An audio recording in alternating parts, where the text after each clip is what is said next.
За та бүхэндээ өнөөдрийн мэндийг хүргэе. За өнөөдөр би мэдлэгийг бүх нийтэд төвөх үе Хойд Америкийн дижитал намын сангийн туршлагаас гэсэн юм сэдвээр ярих байгаа. За гэхдээ Канада улсад намын сан мэдээллийн шинжилгээ ухааны чиглэлээр суралцаж ажиллаж байхдаа дижитал намын сангийн чиглэлээр олж авсан мэдлэг түнчлэн Бритиш Колумбийн их сургуулийн дижиталчлалын төвд ажиллаж байсан өөрийн туршлага дээр үндэслэж Хойд Америк дижитал намын сан гэр хэрхэн ойлгож яаж бий болгож хөгжүүлж явдаг вэ гэдэг энэ практикийн талаар та бүхэндээ багч гэсэн мэдээлэл хүргэхээр зорж байгаа юм аа. За өнөөдрийн хурлын гол сэдэв бол каталогжуулалтын асуудал. Тэр дундаа WorldCat буюу дэлхийн намын сангуудын нэгдсэн каталогийн асуудал байтал дижитал намын сангийн талаар юм өөр ихтгэл яагаад орох болов гэж та бүхэн гайхчихж магадгүй. За дижитал намын сан гэдэг үг бол манай намын сангийн мэргэжилтнүүд, намын санчдын дунд сүүлийн жилүүдэд танил болж манай улсын том жижиг олон намын сан хөмөргөө дижитал хэлбэрт оруулах төслийг хэрэгжүүлж байгаа боловч дижитал намын сангийн талаар яг нарийн нэгдсэн тодорхой ойлголт хараахан бий болоогүй. Хүн бүр байгууллага бүр өөрөөр ойлгож тодорхойлж ингэж явж ирсэн байдаг. За өнөөдөр энд бол төрөл бүрийн намын сангийн олон мэргэжилтэн намын санж цугларсан энэ завшааныг ашиглаад дэлхийн дижитал намын сангийн хөгжлийн талаар багцуулан мэдлэг өгөх үүднээс энэхүү ихтгэлийг тавьхуулсан байгаа. За мөн энэ ихтгэлийн нэг хэсэг нь бол OCLC-ийн бас нэг чухал бүтээгдэхүүн болох Content-DM гэдэг энэ дижитал намын сангийн програмын талаар бас та бүхэндээ танилцуулах юм аа. За өнөөдрийн ихтгэл маань дараах 4 дэд сэдвт хуваагдаж байгаа. Дижитал намын сангийн түүх, товч түүх, дижитал намын сан гэдэг ойлголт ер нь хаанаас хэрхэн үүссэн бэ гэдэг талаар ярина. За дижиталчлах байгууллагын бүтэц зохион байгуулалт ажиллах зарчим. За энд бол Бритиш Колумбийн сургуулийн дижиталчлалын төвд ажиллаж байсан миний өөрийн туршлага дээр үндэслээд дижиталчлах байгууллага ер нь ямар журмаар хэрхэн ажилладаг вэ гэдэг талаар товчхон ярина. За дижитал намын сангийн програм хангамж дээр дурдсанчлан OCLC-ийн Content-DM гэдэг энэ програмын талаар энд ярина. За хамгийн сүүлийн үед 4-р бол дижитал намын сангийн ирээдүйн чиг хандлагын талаар энэ цаашдаа дижитал намын сан гэдэг зүйл маань хаашаа явах чиг хандлагатай байгаа вэ гэдэг тал дээр бас товчхон ярих юм аа. Дижитал намын сангийн товч түүх, дижитал намын сангийн түүхийг ярихын тулд эхлээд дэлхийн өндөр хөгжилтэй орнуудын буюу барууны намын сангууд ер нь яаж хөгжиж ирсэн өнөөдөр хүртэл явж ирсэн түүхийг ярих нь зүйтэй. Яагаад гэвэл дижитал намын сан гэдэг бол өөрөө дэлхийн намын сангийн хөгжлийн түүхийн нэг салшгүй чухал хэсэг байдаг. Хүн төрөлхтний хурааж хуримтлуулж ирсэн мэдлэг бол олон зууны турш намын сангуудад хадгалагдаж ирсэн байдаг. Тийм ч учраас маш олон зуун жилийн турш намын сангуудын хувьд сан хөмөргийн хадгалт хамгаалтын асуудал маш чухал нэн тэргүүний санаа зовж байсан асуудал байсан. За саяхныг болтлол хадгалт хамгаалтын асуудлыг хэрхэн оновчтой шийдэх вэ? Сан хөмөргийг хэрхэн яаж урт удаан хугацааны турш аюулгүй найдвартай хадгалах вэ гэдэг дээр бол намын сангууд гол хүн хүчнүүд цолцоогоо төвлөрүүлж ирсэн байдаг. За ингээд 1970-аад оны дунд үеэс намын сангийн шинжлэх ухаан болоод практикийг томоохон өөрчлөлт орсон нь намын сангууд хэрэглэгч төвтэй үйлчлэгийг нэвтрүүлж эхэлсэн байдаг. За өөрөөр хэлэх юм бол намын сангийн сан хөмөргийн хүрэлцээ, нээлттэй байдал, ашиглалт нэн чухал асуудал болж эхэлсэн гэсэн үг. Үүнтэй уялдаад намын сангууд нийгмийн төрөл бүрийн бүлгүүд, жишээлбэл эмч нар, оюутнууд, инженерүүд, эцэг эхчүүд гэх мэт ийм бүлгүүд хэрхэн яаж мэдээлэл хайж олж авдаг юм бэ? Яаж намын сангийн сан хөмрөг мэдээллийн системийг ашиглаж өөрт хэрэгтэй мэдээллийг олж авдаг вэ гэдгийг юм дагнан судалдаг. Мэдээллийн зан үйл гэдэг намын сангийн шинжлэх ухааны дэд салбар хүртэл бий болсон байна. За ийм төрлийн судалгаанууд дээр үндэслэж намын сангууд мэдээллийн систем, дэд үтц, үйлчилгээний шинэ загвар намын сангийнхаа үйл ажиллагааг төлөвлөж ирсэн, бий болгож ирсэн байна. Өөрөөр хэлбэл намын сангууд намыг зөвхөн хадгалдаг газар байхаас илүүтэйгээр хэрэглэгч, уншигчдын хэрэгцээ шаардлагыг судалж, мэдэрч за түүн дээр үндэслэж өөрийнхөө бүх үйл ажиллагаагаа төлөвлөдөг гэдэг ийм шинэ практик бий болсон гэсэн үг. За үүнтэй зэрэгцээд 1970-аад оны үед компьютерийн шүлжээ бол намын сангийн үйл ажиллагаанд ашиглагдаж эхэлсэн. Үүн дээр үндэслээд намын сангууд хоорондоо төрөл бүрийн нөөцөө солилцох, тухайлбал каталогийн мэдээлэлээ солилцох боломжтой болж ирсэн байдаг. 1980-аад оны сүүл 1990-аад оны их үеэс дижитал намын сан гэдэг зүйл бол одоо анх бий болсон. За дижитал намын сан анх бол электрон тоног төхөөрөмжийг ашиглаж байгаа гэдэг утгаар нь электрон намын сан гэж тухайн үед нэрлэгдсэн байдаг. За дижитал намын сангийн хамгийн гол онцлог нь бол хэрэглэгч үйлчлүүлэгч өөрөө одоо намын сангийн сан хуургийг орон зай цаг хугацаанаас үл хамааран үзэж ашиглах боломжийг бий болгож өгдөг ийм явдал байгаа. За энэ дээр дурдсанчлан намын сангууд сан хуургийн хүртээмжийг нэмэгдүүлэх. За аль болох олон уншигч хэрэглэгчдэд хүрч үйлчлэх гэсэн энэ чин ирмэлзэл цаг үеэ дагсан энэ шаардлагатай бол яв цав давхарч байсан учраас дижитал намын сан хүчтэй хөгжихэд чухал үүрэг гүйцэтгэсэн байнамаа. За өөрөөр хэлбэл намын сангууд олон зуун жилийн турш сан өмнөгөө хэрэглэгчдэд ямар нэгэн саатгүй хүргэх open access буюу мэдээллийн нээлттэй хүртээмжийг бий болгохыг эрмэлзэж ирсэн нь сая одоо World Wide Web буюу дэлхийг хамарсан интернетийн сүлжээний тусламжтайгаар биелэлээ олох боломжтой болсон гэсэн үг ээ. За ингээд дэлхий дээр өнөөдөр олон төрлийн дижитал намын сангууд үйл ажиллагаагаа явуулж байна. Намын сангуудад байгаа сан хуургийг ашиглан одоо бичигдсэн судалгааны ном материалыг бол буцаагаад намын сангууд өндөр үнээр худалдаж авдаг. За энэ материалыг электрон хэлбэрт оруулж одоо бий болгосон төрөл бүрийн датабейсүүдийг ихэнх намын сангууд худалдаж авах боломжгүй өндөр үнэтэй байдаг зэрэг нь бол эргээд намын сангууд өөр хоорондоо нийлж хамтарч томоохон хэмжээний дижитал намын сангуудыг бий болгох үүнийг өн төлбөргүй саад дотгоргүйгээр уншигч судлаач нийт олонний хүртэл болох ийм ерөнхий практик бий болоход хүргэсэн. За энэ практикийн дагуу бий болсон дэлхийн томоохон намын сангуудын жишээ гэх юм бол Америкийн нийтийн дижитал намын сан, Европеана буюу Европын холбооны дижитал төв намын сан, Unscriptorium буюу Европын холбооны гар хүчмлийн дижитал намын сан гэж дурдж болно. За дижитал намын сангууд нь хүн төрөлхтний мэдлэгийг нийтэд нээлттэй хүртээмжтэй болгоход өндөр хувь нэмэр оруулж яадаг учраас олон улсын төвшөнд бол дэмжлэг хүлээлгээр ирсэн байдаг. За жишээлбэл бидний сайн мэдэх олон улсын намын сангийн холбоо буюу FLA ба ЮНЕСКО-гоос хамтран 2010 онд гаргасан дижитал намын сангийн томхогт дижитал намын санг тусгайлан дэмжиж тогтвортой хөгжүүлэх боломжийг гаргаж өгөхийг бол дэлхийн дахны засгийн газруудад уриалсан байдаг. Гэхдээ дэлхийн нийтийн дижитал намын сангууд одоо их олон төрөл зүйлийн шалтгааны улмаас бол тогтвортой үйл ажиллагаагаа явуулж чадахгүй байх нь өнөөдөр түгээмэл хэвээр байсаар байгаа юм аа. За Америкийн нийтийн дижитал намын сан бол дэлхийн ер нь хамгийн одоо томоохон дижитал намын сангуудын нэг байгаа. За энэ хурлын дараа та бүхэнд харуулсан линкээр орж одоо сонирхож үзэж болно. За Европеана буюу Европын холбооны дижитал төв намын сан. За энэ намын сан бол Европын холбооны улсуудын одоо түүх, соёл, урлагийн бүтээлүүдийг одоо харуулсан ийм дэлхийн одоо нэлээд томоохон дижитал намын сангуудын нэг байгаа.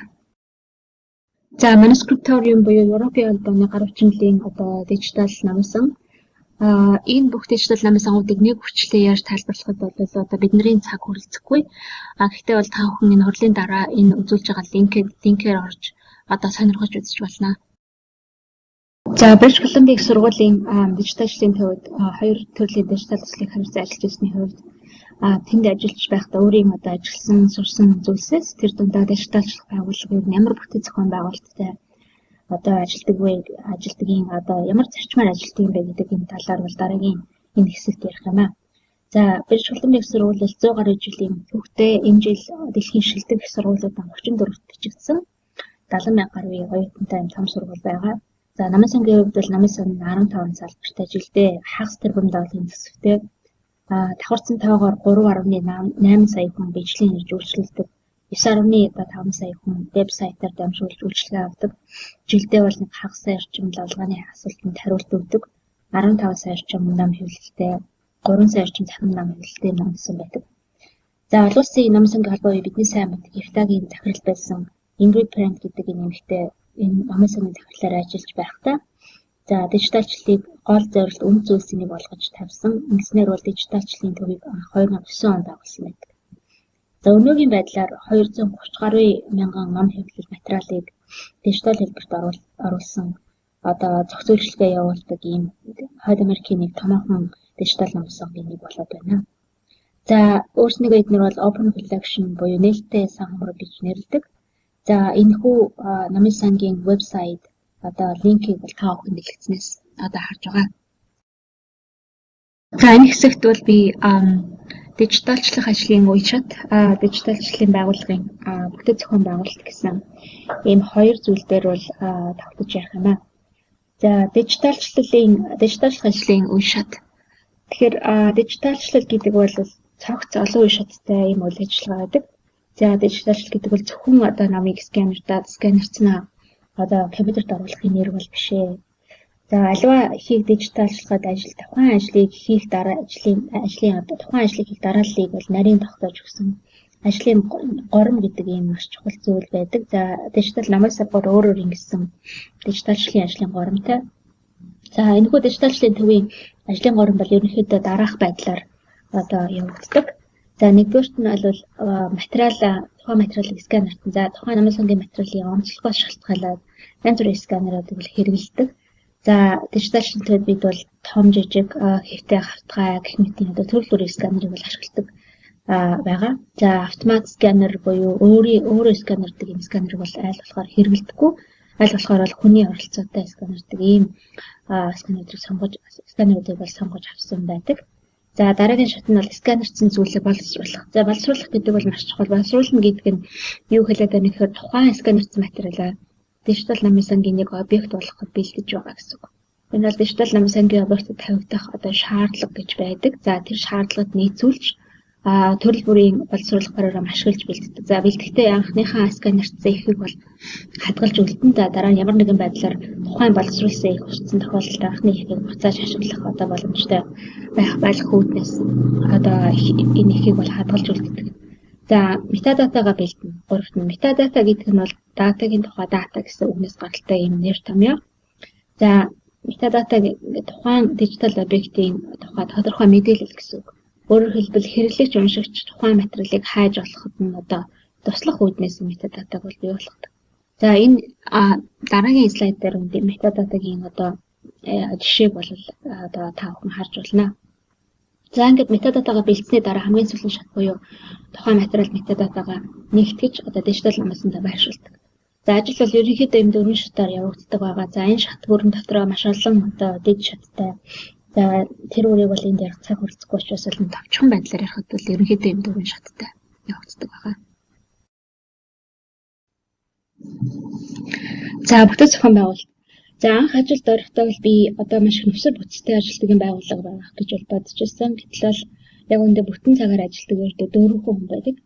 За дээр нь бүтэн цагаар төр ажилтдаг одоо 4 хүн байдаг. За хагас цагаар төр ажилтдаг 8 хүн байдаг. За энэ 8 хүн бол өдөр ажиллахгүй 7 хоногтой нэг 10-аас 30 цаг ажилтдаг. Ихэнх нь бол магистр болоод одоо тухайн их сургууль суралцж байгаа магистрлоо доктороо итнэж байдаг. За ийм хэдхэн хүний бүрэлдэхүүнтэй баг бол 10 хүрэхгүй жилийн хугацаанд маш том хэмжээний 230 гаруй одоо мянган материалтай бүрэн үйл ажиллагаатай цогц дижитал намсан бий болгож чадсан байна. Тэгэхээр энэ дээр бол нэг хэдэн чухал хүчин зүйл байна гэж бол би харсан. За нэгдүгээрт нь бол сургалт. За хүнийг анх ажилд орохдоо бол доор хаяж 1 сар сургадаг. За тэгээд түүнээс гадна дахиад 2 сарын туршлагатай хүнийг дагалдуулж ажиллуулж одоо тухайн ажилдаа бол дадлагжуулдаг. За хүнийг сургахдаа аливаа асуудлыг том жижиг гэхгүй бүх зүйлийг одоо зааж өгч сургадаг. Ихтэй бол ганцхан одоо дижиталчлалын чиглэлийн мэргэжлийн зүйл биш. Жишээлбэл одоо газар хөдлөл яах вэ? Одоо хэмжээний засаараа зам богдвол яах вэ гэдэг юм. Ажил дээр одоо бэртэж гэмтсэн тохиолдолд яах вэ? Гэх мэтийн одоо гарчуулах бүх тохиолдлыг одоо хэлж өгч ингэ сургадаг. За сургалт тусаад бол 600 гаруй хуудастай дижиталчлалын библ гэж нэрлэдэг юм гарын авлага байдаг. За энэ гарын авлагыг бол хүмүүст өгнө. За ажлыг хийж байх явцдаа тухайн хүн одоо ямар нэгэн одоо сканерт холбоотой ч юм уу техникийн ямар нэгэн асуудал гарах юм бол асуудлыг бол эхний ээлжинд энэ хүү гарын авлагаа ашиглаж одоо шийдэхийг хичээж одоо юм дүрмтэй байдаг. Тэгэхээр сургалт бол дижиталчлалын байгууллагатай бол маш чухал одоо ийм үүрэгтэй байдаг. За хоёрдугаарт нь ажлын төлөвлөлт, ажлын одоо уялдаа холбоо. За ажил бол хоорондоо маш нарийн уялдаа холбоотой явагддаг. За хэн юу хийж байгаа зэрэг нь бол маш тодорхой. Тухайн хүн тухайн ажлыг хэдэн сарын хэдний өдөр ихэд дуусгасан байх ёстой хэмээн энэ зүйлсүүд бол маш тодорхой. Тэгээ нарийн тогтсон байдаг. За энэ асуудал ялгай нэг асуудал гарвал одоо байгууллага болсон хан тийм ээ ажил явагдаж байгаа нь янз бүрийн асуудал гардаг. За асуудлыг бол аливаа асуудлыг сайтар хэлэлцэж, ярилцаж одоо шийднэ. За нэг шийдсэн тогтсон асуудлыг бол одоо тэр бүр өөрчлөлт байдаг. Хүн бүрийн одоо тэр сард юу хийж байгаа. За тэр үл ирэх жилүүдэд бол хэн юу хийх зэрэг нь бол үргэлж тодорхойдог. Өөрөөр хэлбэл ажлаа бол маш олон жилийн туршид маш одоо урт хугацааны туршид бол сайтар төлөвлөдөг гэсэн үг. За 3 дугаарт нь бол програм хангамж. За дижитал намын амжилттай ажиллахад бол ямар програм хангамж хэрэглэх вэ гэдэг бол маш чухал. За сайн програм хангамжийг одоо сонгож авч оновчтой хэрэглэнэ гэдэг бол маш их цаг хэмндэг. За цаг хэмнэ гэдэг нь эргээд тэр төсөв санхүүгээ бас одоо хэмнэн гэсэн үг. За гол хэрэглэдэг програм хангамж OCS-ийн контент team гэдэг юм програм байдаг. За энийг бол дараагийн хэсэгт ярина. За ажлаа хурцгах, хүмүүжлэхийн тулд олон төрлийн програм хангамжуудыг том жижиг програм хангамжуудыг хэрэглэдэг байна. Жишээлх юм бол файлын нэр солих програм гэж байдаг. Нэг дороо жишээлбэл 10,000 файлын нэр солиход бол маш их цаг авна. Дээр нь хоорондоо нэг тооны юм уу, нэг цифрын зөрүүтэй одоо нэртэй байдаг учраас алдаа гарах магадлал бол маш их байдаг. Тийм учраас файлын нэрийг автоматар солидог юм програм хэрэглэдэг. За файлуудыг нэг гадраас нөгөө газар зөөлтийн програм гэж байдаг. Тийм програм хэрэглэдэг. Хэмжлэнгээр олон төрлийн програм хэрэглэн. За энэ олон програмуудыг одоо сурахад хүнд бол маш хүндрэлтэй ажил орсон хүнд бол их хүндрэлтэй байдаг учраас эргээд одоо энэ сургалтын асуудал бол маш чухал байдаг. За өмнө дурдсанчлан энэ слайд дээр бол одоо метадатаны жишээг та бүхэн харж болно. За энд бол нэр энд тухайн материалын нэр тэгээд амсар хэл формат гэх мэтлэнгийн хэдэн зүйлийг бол одоо тусгаж өгсөн байгааг одоо харж байна. За дижитал намын сангийн маш олон төрлийн програм хангамж байдаг. Зарим нь бол open source буюу нээлттэй их сурвалжаар үндгүй авч ашиглах боломжтой байдаг байхад зарим нь тодорхой хэмжээний үн төлөөд байнгын апдейт сайжруулалт хийж авч хөгжүүлж байдаг ийм байдлаар бүтээгдсэн байдаг. За OCS-ийн контент team-ийн тухай тэгвэл нийтдээ 2500 гаруй намын сан үсээ өнөөдрийн байдлаар хэрэгжилж байгаа гэсэн ийм тоо оромт байдаг. 62 сая гаруй материалууд одоо үүний дотор төрөл бүрийн ховор хуучны эртний гар хүчмлүүд, хуучин сонингууд, намын одоо ховор нандин нам хэлүүд гэх мэтчлэнгийн одоо нийт 62 сая гаруй материал бол контент team-ээр дамжиж уншигч судлаачид хүрч ийн гэсэн ийм мэдээлэл байдаг. За контент team-ийн одоо хамгийн чухал онцлогуудын талаар дурдвал за нэгдүгээрт нь бол контент team-ээр зөвхөн зураг одоо ном гар хүчмэл биш одоо хэлбэр материалууд биш аудио болон видео бичлэгүүдийг оруулах боломжтой байдаг. Өөрөөр хэлбэл дуу дурс зэрэг бүх төрлийн материалыг оруулж болно гэсэн үг. Жишээлх юм бол одоо манай намын сонгууд энэ програмыг ашиглаж одоо дижитал намын сан бий боллоо гэхэд эртний одоо ховор уртын дурны ч юм уу одоо нутаг нутгийн онцлогийг харуулсан үлгэр дамгийн гэх мэт өөр хаанч байхгүй Монгол судлалын чиглэлийн судалгааны өндөр ач холбогдолтой юм дэшийн хэмжээний цуглуулгуудыг сан мөргийг бий болгож болно гэсэн үг. За хоёрдугаарт нь бол контент team-ийг OCS-ийн програм инженерүүд бол амьд програм гэж тодорхойлсон байдаг. Энэ юу гэсэн үг вэ гэхээр байнга хөгжүүлж сайжруулж байдаг гэсэн үг. За контент team-ийг ашиглаж байгаа байгууллагуудад зориулсан туслах одоо цогц систем нь одоо маш сайн хөгжсөн байдаг. За энийг бол англиар support system гэж нэрлэж байгаа. За өөрөөр хэлбэл энэхүү програмыг хэрэгжилж байхад ямар нэгэн техникийн саадал одоо ямар нэгэн асуудал гарлаа гэхэд өнийг бол одоо шуурхай хурдан шийдэж өгдөг тийм туслах систем байдаг гэсэн үг. За мөн OCS-ээс контент team-ийг хэрэглэж байгаа байгууллагуудыг хооронд нь холбож одоо хоорондоо туршлага, алдаа оноо, санал бодлоо солилцох, бие биенээсээ суралцахын боломжийг бол байнга бий болгож өгч байдаг. За 3 дугаарт бол контент team-ийг метадатагаа WorldCat дээр одоо тухайн байгууллага хэрэг хүсвэл хуваалцаж болдог. За өөрөөр хэлэх юм бол хоёулаа OCS-ийн бүтээгдэхүүн гэдэг утгаараа WorldCat-аагаа бол нарийн нягт уялдаа холбоотой ажиллах юм боломжтой гэсэн үг.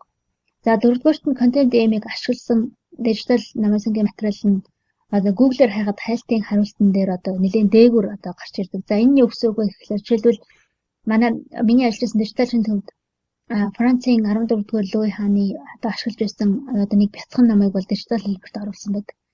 За одоо 14-р Луи хааны нэрээр англи хэлээр одоо хийж хайхад бол одоо Google-ээр хэдэн сая илэрч гарч ирэх нь бол тодорхой. Тэгвэл контентын эмийг хэрэглэснээр энэхүү намын илэрч одоо эхний одоо 20-25 илэрч ч юм уу гарч ирэх боломжийг бий болгож өгдөг гэсэн үг. За 5 дугаарт бол намын сан бүр өөр ингэсэн онцлогтой байдаг учраас дижитал одоо намын сан хүмүүн ч юм уу адил өөр ингэсэн онцлогтой байх нь боломжтой. Тийм учраас контентын эмийг хэрэглэснээр дижитал намын сангаа өөрийн одоо хүссэн дизайн загвараар бий болгох одоо байгууллагын боломжийг бий болгож өгдөг. Энэ бол онцлогтой. За өөрөлдвөл хоёр өөр төрлийн намын сан одоо хоёулаа контентын эмийг хэрэглэж одоо бий болгосон намын сангууд одоо хоорондоо бол одоо хэлхийн аргагүй бол жишээл өөр одоо ялгаатай том маш их одоо ялгаатай юм байдаг. За техник технологи маш хурдтай хөгжиж байгаа энэ үед бол дижитал намын сангийн хөгжил чухам хаашаа явахыг бол одоо хэлцэхэд бол хэцүү. Гэхдээ одоогийн байдал дээрээс харахад бол дижитал намын сангууд уншигч хэрэглэгчтэй улам одоо ойртохыг хичээж байгаа юм хандлага бол ажиллагдаж байгаа. За хэрэглэгч уншигч нар өөрөө дижитал намын сангийн нэг хэсэг байж болдог ийм хандлага бол сүүлийн бий болсон. За миний одоо ажилладаг Ванкуверийн нийтийн намын сан гэхэд уншигч одоо гэрээсээ хуучин зургийн альбом ч юм уу ховор хуучин загтал зэргийг бол одоо намын сан дээр авчираад тэгээд одоо мэргэжлийн намын сан чинь тусламжтайгаар тэргээ дижитал хэлбэрт оруулж авчулдаг тийм үйлчлэгээ бий болсон. За өмнө нь дурдсанчлан Америкийн дижитал намын сан нийтийн дижитал намын сан гэхэд одоо эдний ажилтг нэг зарчмын нэг бол өөрөө одоо өөрийн техникийн төвүүдээр дамжуулаад уншигч одоо өөрийнхөө одоо материалыг дижитал хэлбэрт оруулаад зогсохгүй одоо тодорхой шаардлагуудыг хангаж байгаа тохиолдолд тухайн материалыг тухайн дижитал намын сангийн нэг хэсэг болгож оруулахтай ийм одоо боломж ос байдаг. Тэгэхээр дижитал намын сангууд нь уншигчтайгаа одоо эргэх холбоо амьд харилцааг бол бий болгож байгаа гэсэн үг ээ. За сүүлийн хэдэн жил бол Америк, Канадад knowledge mobilization гэдэг ийм зүйлийг бол их ярьж байгаа. За энэ нэр томьёог бол мэдлэгийн нүүдэл гэж одоо орчуулж болно. За мэдлэгийн нүүдэл гэдэг нь бол бий болсон мэдлэгийг аль болох олон хүнд хүргэх, аль болох өргөн хэрэглээнд нэвтрүүлэх гэсэн одоо ийм утгыг агуулдаг. Тодорхой мэдлэгийг олон нийтийн дундаас бий болгосон хөрөнгөөр бий болгоод за тэгээд цөөн хэдэн хүний ашиг олох хэрэгсэл болдог ийм зүйл бол их байдаг. Жишээлбэл Америк татврын хөрөнгөөр зарцуулж хийсэн амархааны зарим судалгааны үр дүн нь томоохон корпорациуд ашиглаж за маш бага өртөг зарцуулж бүтээгдэхүүн үйлчлэгийг бий болгоод эргүүлээд жир иргэдэд өндөр үнээр худалдаж байдаг бол энэ үзэгдлийг бол сүүлийн жилүүдэд маш шүүмжлэлт агуулж байгаа. Тэгэхээр зэрэг дижитал намын сан бол цаашдаа зөвхөн одоо хэмнэл материалыг дижитал хэлбэрт оруулж түгээдэг юм хэрэгсэл биш. Мэдлэгийг олон нийтэд их шүртэмжтэй түгэх бол гол хэрэгсэл гүүр гэж үзэх хандлага бас сүүлийн үед маш түгээмэл байгаа наа. За анхаарал тань сонссон та бүхэндээ баярлалаа.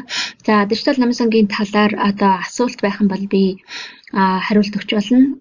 Мөн одоо та бүхэн хурлын дараа асуултаа одоо миний имэйл хаягаар бас илгээж болно.